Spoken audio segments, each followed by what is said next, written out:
Hi all. இப்போ நம்ம எங்கே வந்திருக்கோம் அப்படின்னா மாரத்தாண்டத்தில் சில்ட்ரன்ஸ் டோஜோ அங்கே தான் வந்திருக்கோம். 15th anniversary அதுக்கு நம்மளை கூப்பிட்ருக்காங்க. அதுக்கு தான் நம்ம வந்திருக்கோம்.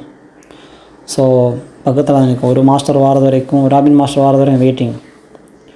வந்தாச்சு, உள்ளே வந்துவிட்டோம். 4 மணி தொடங்க வேண்டிய ப்ரோக்ராம் லேட்டாக தொடங்குச்சு, மழை வந்ததுனால. ஓகேவா? ஸோ எல்லாருமே ரெடியாக இருக்காங்க பெர்ஃபார்ம் பண்ணுறதுக்கு. இதுதான் அந்த டோஜோ. ஓகேவா? சில்ட்ரன்ஸ்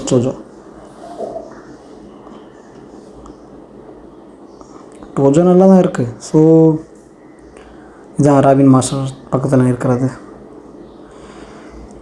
நாங்கள் எல்லாருக்கும் சேர் போட்டு தந்தாங்க, சைடில் உட்கார வச்சுட்டு சீனியர்ஸில் நாங்கள் குளித்தர டோஜோவில் உள்ளவங்க எல்லோரும் ஒரு சைடாக உட்காந்துருந்தோம்.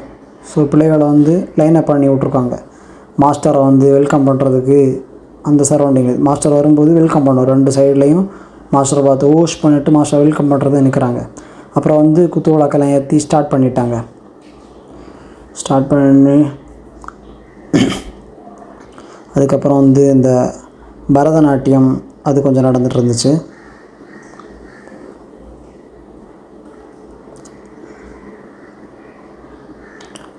மழை இல்லைன்னா சூப்பராக இருக்க பார்த்துச்சு. பிளான் பண்ண டைமுக்கு எல்லாம் கரெக்டாக முடிஞ்சிருக்க பார்த்துச்சு. ஸோ பரதநாட்டியம் ஸ்டார்ட் பண்ணியாச்சு.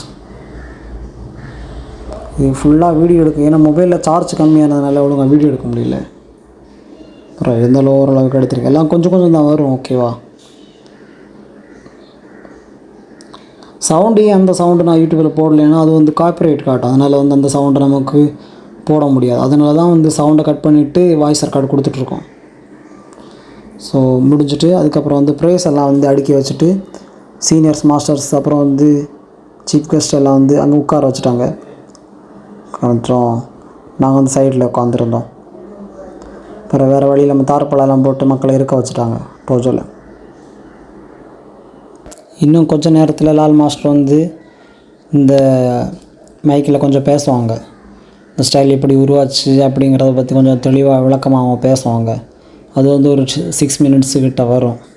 ஸோ அதை முழுசாக கேளுங்க நீங்கள். எல்லோரும் ரெடி ஆகிட்டு இருக்காங்க பெர்ஃபார்ம் பண்ணுறதுக்கெல்லாம். கட்டாஸ் நிறைய ப்ரைஸ் வாங்குவாங்க இந்த டோஜோவில் உள்ள பசங்க. எனக்கு மேக்ஸிமம் தெரியாது. நான் நினச்சது என்னென்னா ஒருவேளை நம்மளை ஏதாவது பெர்ஃபார்ம் பண்ணுறதுக்காக அப்படின்னு சொல்லிட்டு தான் கராத்தே ட்ரெஸ் எல்லாம் எடுத்து ரெடி பண்ணிட்டுருக்காங்க. இது நம்ம மாஸ்டர் லால் மாஸ்டருக்கு அவங்க நெக்ஸ்ட்டு கொடுத்துருக்காங்க. போட்டிருக்க மேட்டெல்லாம் எடுத்துகிட்டு ஓகே இப்போ பெர்ஃபார்ம் பண்ணுறதுக்கு ரெடி ஆகுறாங்க. மாஸ்டருக்கு டைல்ஸ் சீரம் சிறப்போடும் நடைபெற்று கொண்டிருக்கின்ற மார்த்தாண்டம் சில்ட்ரன் டோஜோ 15வது ஆண்டு விழாவுக்கு வந்திருக்கின்ற பெற்றோர்களுக்கும் பிள்ளைகளுக்கும் மற்றும் அனைத்து பயிற்சியாளர்களுக்கும் இந்த டோஜோ உருவாவதற்கு காரணமான சென்சாய் வரதராஜ் அவர்களுக்கும் அவருக்கு உறுதுணையாக செயல்படுகின்ற ஒவ்வொருவருக்கும் என்னுடைய வாழ்த்துதலை தெரிவித்துக் கொள்கின்றேன். நாங்கள் சார்ந்திருக்கும் இன்டர்நேஷனல் கராத்தே ஆர்கனைசேஷன் கியோகுஷின் கைகான் என்கின்ற இந்த இயக்கத்தை உருவாக்குகிறார் சோசாய் மசுதட்சு ஒயாமா அப்படின்னு சொல்லுவோம். 1949 ஃபஸ்ட்டு டோஜோ ஜப்பானில் உருவாக்கப்பட்டது. அவருடைய முதல் மாணவர்களான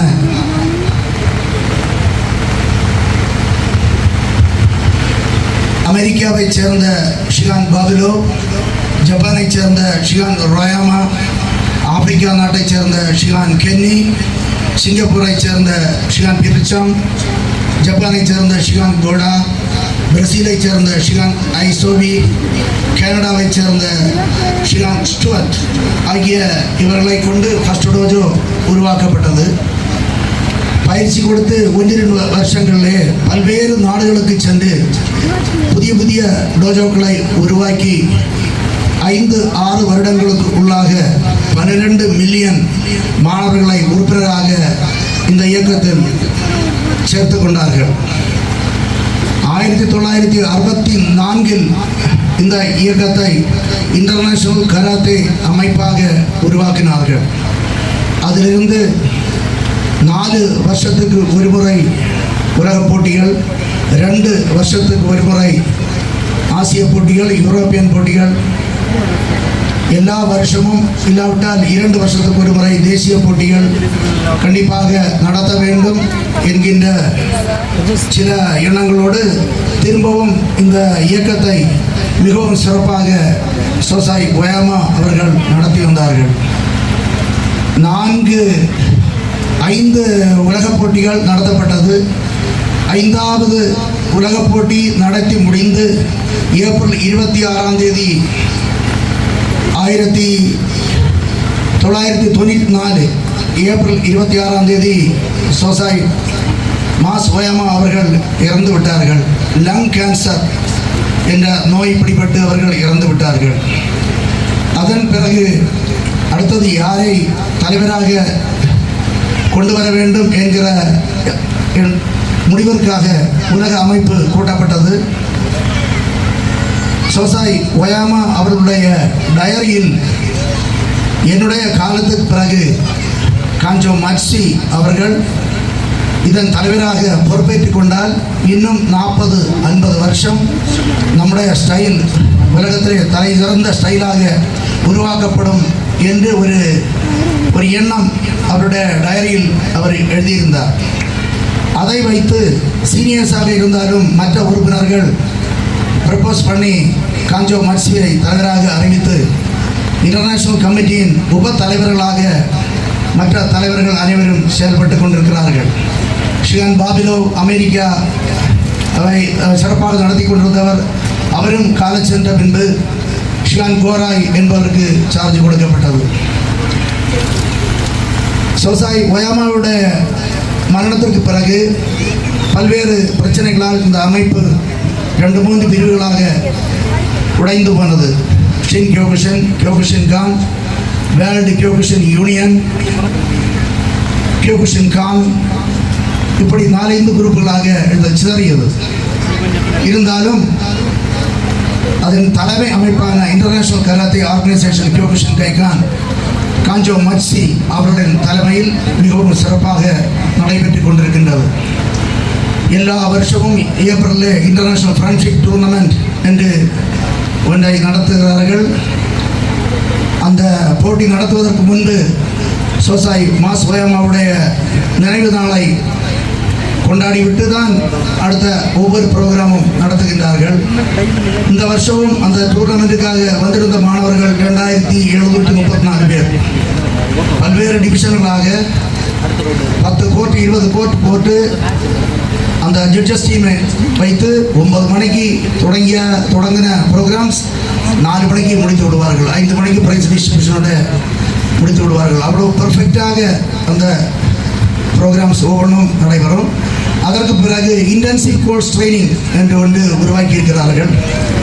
3 நாள், ஒவ்வொரு நாளும் காலை 10 to 12:30 ஒரு செஷன், 2 to 4:30 ஒரு செஷன், அப்படி 3 நாள் 6 செஷன். கண்டிப்பாக பிரான்ச்சீஃப்ஸ் அட்டென்ட் பண்ண வேண்டும் என்று சொல்லி பல்வேறு நாடுகளிலிருந்து பிரான்ச்சீஃப்ஸ் வந்து நானும் அந்த பயிற்சி முகாமிலே ரெகுலராக கலந்து கொண்டு வருகின்றேன். பிளாக் பெல்ட் செகண்ட் டான் வரை கொடுப்பதற்கு தான் பிரான்ச்சீஃப்களுக்கு உரிமை உள்ளது. தேர்ட் டான் கொடுக்க வேண்டும் என்றால் இன்டர்நேஷனல் கமிட்டி அபிஷியல்ஸ் இருக்கிறார்கள். அவர்கள் வந்து 13வது உலகப் போட்டி நடைபெற்றது. அதில் ரஷ்யாவைச் சேர்ந்த அலெக்சாண்ட்ரா என்பவர் உலக சாம்பியனாக வெற்றி பெற்றார். இந்த வருஷமும் தேசிய போட்டி நடத்த வேண்டும் என்று முடிவெடுத்து நவம்பர் 9 டேட் ஃபிக்ஸ் பண்ணியிருக்கிறார்கள். நார்த் இந்தியாவில் சவுத் இந்தியாவில் நடத்துகிற முடிவிற்கு வரவில்லை. டேட் மட்டும் ஃபிக்ஸ் பண்ணி கொடுத்துருக்கிறார்கள். மாணவர்கள் இப்போவே நல்லா ட்ரைனிங் பண்ணிக்கிடுங்க. லாஸ்ட் டைம் நம்ம நடத்தின அதே வெயிட் டிவிஷன், அதே ஏஜ் கேட்டகரி தான், அதெல்லாம் டிசைட் பண்ணுவாங்க. அதே மாதிரி தான் ஃபிக்ஸ் பண்ணுறதா சொன்னாங்க. ஸோ இப்போவே ட்ரைனிங் பண்ணிக்கிடுங்க. மார்த்தாண்டம் சில்ட்ரன் டோஜோவுக்கு ஒரு சிறப்புண்டு. எந்த டூர்னமெண்ட் நடந்தாலும் பல்வேறு பரிசுகளை இங்குள்ள மாணவர்கள் தட்டி செல்வது வழக்கம். பாராட்டுகளை தெரிவித்துக் கொள்கின்றேன். உங்கள் பயிற்சியாளர் மிகவும் சிறப்பான ஒரு பயிற்சியாளர், அவருக்கு வாழ்த்துக்களை தெரிவித்துக் கொள்கின்றேன். நான் 1989 தான் இந்த கியோகுஷனில் ஜாயின் பண்ணேன். பல்வேறு முயற்சிகளுக்கு பிறகு நம்ம மாவட்டத்திலிருந்து உருவான first champion, state champion sensei Smith திருப்பூரில் வைத்து தான் அவர் ஃபஸ்ட் சாம்பியன். அன்னைக்கு தான் என்னுடைய கனவு நினைவான நாள். அதுக்கப்புறம் பல்வேறு பரிசுகள் வந்தது. சென்சாய் வரதராஜ் கரூர் டூர்னமெண்ட் நினைக்கிறேன், அதில் சாம்பியன்ஷிப் பெற்றார். ஆனால் அந்த டூர்னமெண்ட்டில் அவருக்கு ஒரு டேமேஜும் வந்துருச்சு. ஒரு பஞ்ச் பட்டு இந்த அதில் கிளாஸில் ஒரு பிரச்சனை வந்து அதை ரொம்ப நாள் ட்ரீட்மெண்ட்டில் இருந்தார், கஷ்டமாக இருந்தது. ஸ்மித்துக்கும் அது மாதிரி நேஷனல் டூர்னமெண்ட் நடக்கிற டைமில் நீயில் ஒரு பிரச்சனை இதாகி ரொம்ப கஷ்டப்பட்டாங்க. இப்படி பல்வேறு முயற்சிகளும் பல்வேறு அனுபவங்களோடும் தான் அந்த டோஜோ வளர்ந்து வருகிறது. இன்னும் மாணவர்களாகிய நீங்கள் நல்ல பயிற்சி பெற்று இந்த இயக்கத்தை இந்தியாவிலே சிறந்த இயக்கமாக உருவாக்க வேண்டும் என்று வேண்டிக்கொண்டு உங்களுக்கு அனைவருக்கும் ஒருமுறை கூட வாழ்த்துக்களை சொல்லிக்கொண்டு முடிக்கிறேன். நன்றி, வணக்கம்.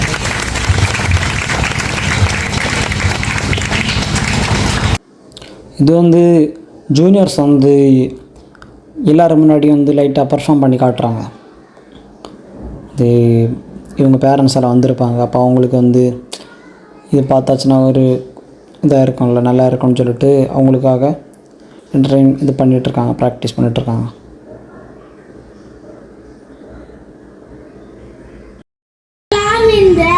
உங்கள் முன் வந்துள்ளேன். யோகிஷின் கராத்தே என்பது ஜப்பானில் 1964ஆம் ஆண்டு மசுதாட்சு ஒயாமா என்பவரால் உருவாக்கப்பட்டது. இது 120க்கும் மேற்பட்ட நாடுகளில் பரவி இன்று மிக பெரிய ஒரு தற்காப்பு கலையாக உருவாகி உள்ளது. யோகிஷின் கராத்தேயின் பயிற்சியின் ஒரு வகைதான் கட்டா.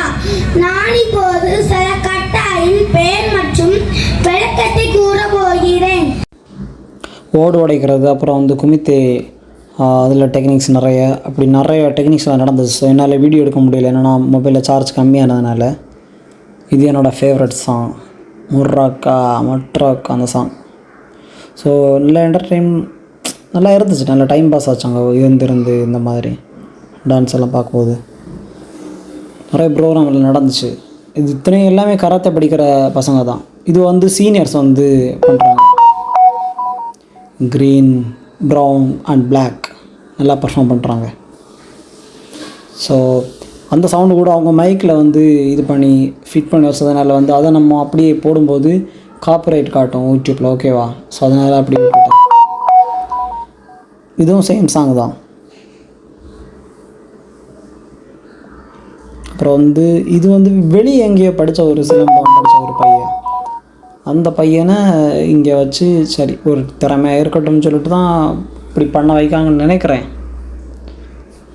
பரவாயில்லாமல் பண்ணுறான் அந்த பையன். ஃபஸ்ட்டு வந்து பாட்டு பாடுறாங்க அவங்க.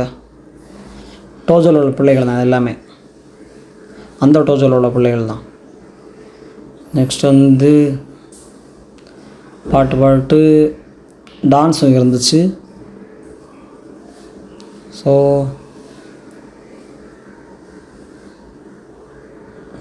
டான்ஸு ஃபுல்லாக எடுக்கலை, டான்ஸ் எதுவுமே ஃபுல்லாக எடுக்கலை. ஏன்னா ஃபுல்லாக எடுத்துட்டாலும் நமக்கு வந்து போட முடியாது இதில், யூடியூப்பில் இப்போ ஃபுல்லாக அப்படி போட முடியாதுல்ல. அப்படி போட்டாலும் காப்பிரைட் அந்த மாதிரி தான் காட்டும், அந்த சவுண்டெல்லாம் வச்சு அந்த பாட்டு அது காப்பிரைட் காட்டும். அதனால் வந்து நம்ம ஃபுல்லாக எல்லாம் போட முடியாது. இந்த பசங்களும் நல்லா பர்ஃபார்ம் பண்ணாங்க. அங்கே ஒரு 5-6 பாட்டு மிக்ஸ் பண்ணி ஆனால் நல்லா தான் இருந்துச்சு பாட்டு.